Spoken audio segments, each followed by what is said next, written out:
My Kundalini awakening.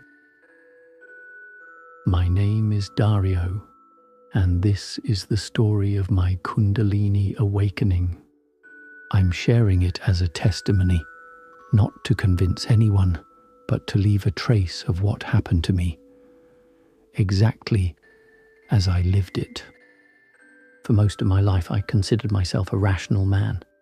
I had no spiritual beliefs, no mystical ideas. I was a chef, focused on food, work, and my family. I thought I was eating healthy, a Mediterranean-style diet, with good ingredients, sourdough bread, and very few sweets or desserts. I didn't smoke and only drank socially. But around my early 40s, things started to go wrong. I began feeling tired all the time. My thoughts would vanish mid-sentence. I'd go to the fridge at work and forget why I was there. I had constant joint pain, especially in my knees and back. I snored so loudly I'd wake myself up. I had heart palpitations, headaches, high blood pressure, and sleep apnea. About 70 apnea episodes every night. I saw doctors, they prescribed medication, and one suggested a CPAP machine, but I never used it. Something in me resisted that path. I wanted to understand what was happening instead of just treating symptoms. So I started researching nutrition again. I'd tried many diets before, vegan, vegetarian, keto, mostly to lose weight, not for health. The results were always temporary. I'd end up craving carbs, pizza, or bread again. This time I looked deeper. I found doctors like Dr. Ken Berry and Dr. Anthony Chaffee, who spoke about human evolution and ancestral diets. Dr. Chaffee, in particular, explained the timeline of human development. How during the Ice Ages, early humans survived almost entirely on animal food. There were no crops, no fruits year-round. Just meat, organs, fat, and sometimes honey. The logic struck me hard. How could a species that lived and evolved this way for hundreds of thousands of years suddenly thrive on a modern carb-heavy diet only a few millennia old?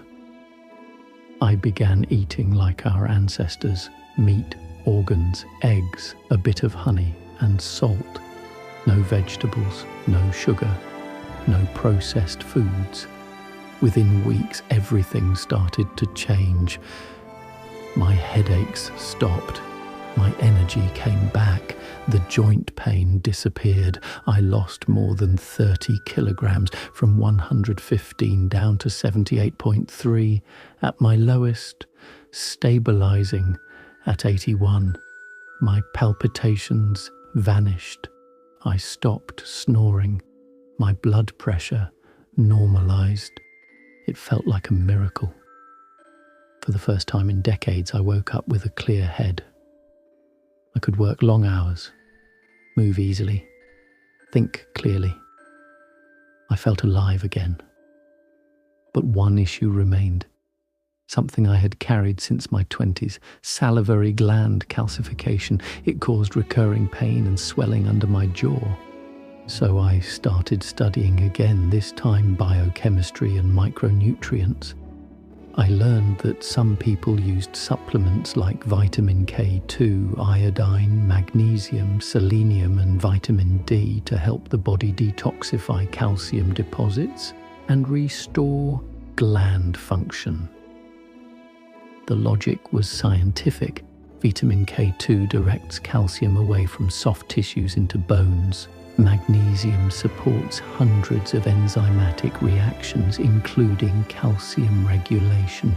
Iodine helps restore glandular balance. Vitamin D enhances absorption and immune modulation. Selenium supports thyroid and antioxidant function. I followed this protocol carefully. After a few weeks, I noticed subtle sensations. Pressure in the head, heat in the spine, random waves of energy. At first, I thought they were side effects of detoxification, But then the experiences intensified. I began researching what these sensations could be. I found people describing similar phenomena: Kundalini awakening, energy rising through the spine, expanded consciousness. At first, I dismissed it. I wasn't spiritual. I didn't meditate. I had no interest in mysticism. But the symptoms continued, and one day, out of pure curiosity, I decided to meditate.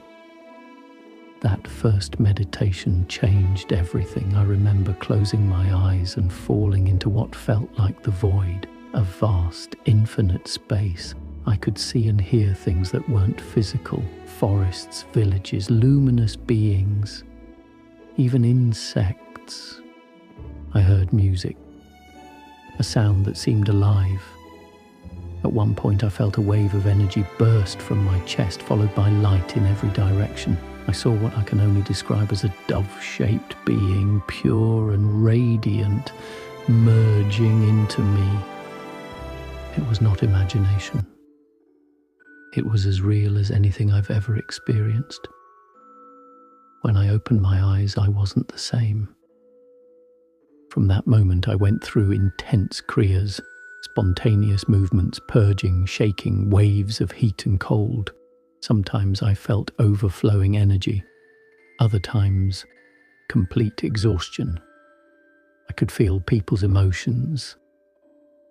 I experienced moments of deep forgiveness, even for those who hurt me. I also had what some call downloads or insights, sudden understandings about life, existence, and energy.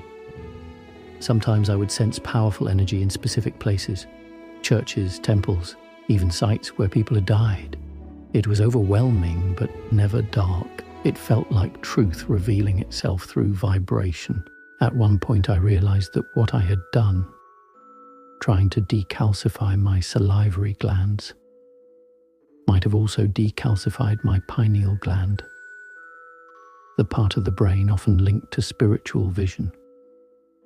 That connection between the physical and metaphysical suddenly made sense. I started studying quantum physics, near-death experiences, and the overlap between science and spirituality. Quantum physics suggests that energy and consciousness are deeply connected, that reality itself might be built from awareness. Those who experienced near-death states described what they called the real world, a dimension beyond time and fear, where love and authenticity are the highest vibration. For me, a man who had never believed in any of this, it was a revelation. I realized that this energy, this intelligence, is behind everything. That there is a creator, not the one from religious dogma, but something pure, infinite and loving. Knowing this changed the way I live. I'm no longer afraid of death. I live more freely, more authentically. I understand that life is a school, that love and truth are the only things that truly matter. The kriyas still come and go. Some days it's not easy to balance this energy with daily life, but I'm learning. Each wave teaches me something new about patience, humility, and trust in the process. I don't claim to have all the answers. I'm just sharing what happened to me, from near collapse to complete transformation. My name is Dario, and this was my Kundalini awakening story.